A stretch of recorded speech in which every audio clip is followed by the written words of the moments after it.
So I just started prep last week. Currently 14 weeks out, Iron City Classic, Birmingham, Alabama. 2:29 fasted this morning. Started out last week at around 2:40 fasted.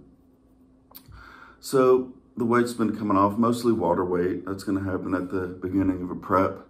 It's going to be going slower here. I'm shooting for 1 or 2 pounds a week.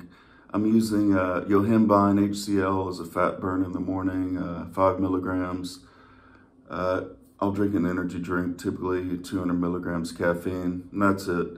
We'll ramp it up as it goes. But for the first about 5 weeks here, that's what we'll be running, and I'll keep doing the yohimbine all the way through.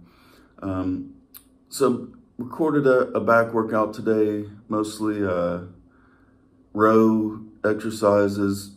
I have one row exercise day, and then I have another back day that's more lat focused. Of course, anything back exercises, you're going to get some lats, but on the lat day, it's typically the more actually rocking through lat exercises that are going to really hit and pump blood in those lats.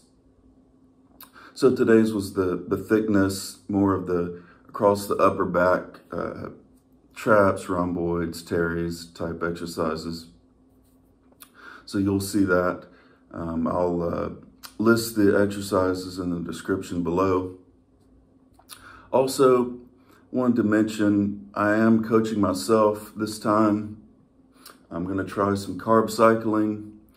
I had Justin Harris of Troponin Nutrition formulate my nutrition for the prep. He has a lot of great information on the web. He's kind of a carb cycling expert.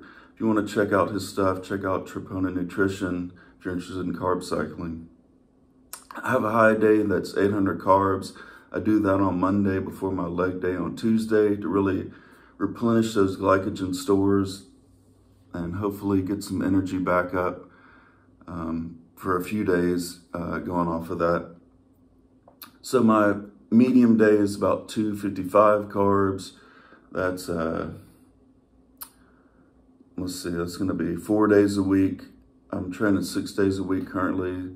The low day is on Friday. That's my day off from the gym. I still do cardio on that day, but my carbs are 180 for that. It's about 30 grams of carbs per meal. And so that's how it kind of all works out. It bounces out. Hopefully the idea is kind of bringing a different kind of body composition, a little fuller, helping keep your muscle mass up during prep. You also want to make sure to don't change your training. Don't change your training during prep. Keep lifting heavy as you can. It's inevitable. The weights are going to go down. You're not going to have the carb sources to support that energy and the strength, but you want to keep it up as much as possible, especially in the first 5 or 6 weeks. Once you get down to about 5 or 6 weeks, yeah, you're going to start struggling a little bit. You still have to try to push. The idea is to stay fuller longer, just like with the carb cycling. Hopefully all this will help keep your muscles fuller and pumped longer.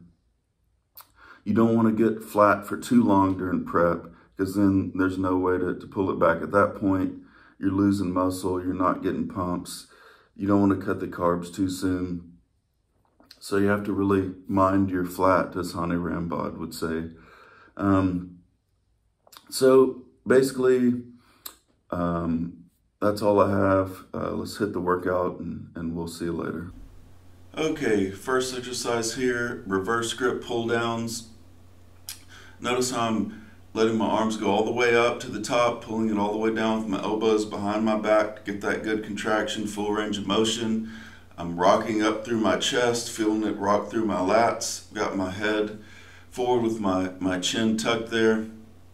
So you basically are hitting your lower lat area. This is a good warm-up exercise for me before moving on to the heavier width exercises. So this is a variation of a barbell row. It's what they call the Pendlay Row. It's where your body's bent over more over over the bar there. You can see in the mirror how my upper body is pulling through my upper back there. So that's basically a Pendlay row. You're not going to be able to go as heavy as a traditional barbell row. This is the T-bar row.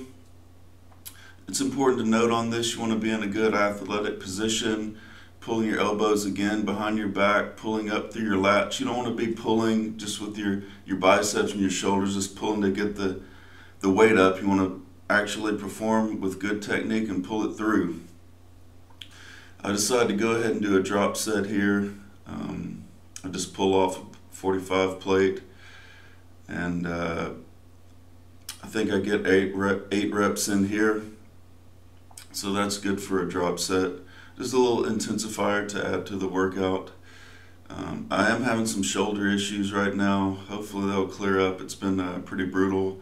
I got through this workout though, and kind of doing some icing and just some range of motion exercises, PT type stuff. Now this exercise is again good seated row for pulling through the upper back. You can see my ass is back on the seat. My chest is really anchored to the chest pad there, and I'm pulling through the upper back. Got kind of pull it into, I've got an overhand grip there, pulling it into my upper back. So this is basically a variation of seal row. This is the Arsenal strength equipment. Again, great for the upper back. You want to make sure you keep your elbows flared out and just pull up through your upper back. You can really feel that contraction there. If you can feel it in your rhomboids and teres, and you'll be getting some lat in there and traps, you'll know you're hitting the exercise. So those are the top sets. Hope you take note of the technique and the form. You don't have to lift heavy on back exercise. This is more of a finesse muscle. Of course, lift as heavy as you need to get a good stimulus in around that 10 to 12 rep range. Sometimes I may go down to 8-ish, a little heavier, or like an intensifier, like a drop set or a rest pause. But that's it for today. See you next time.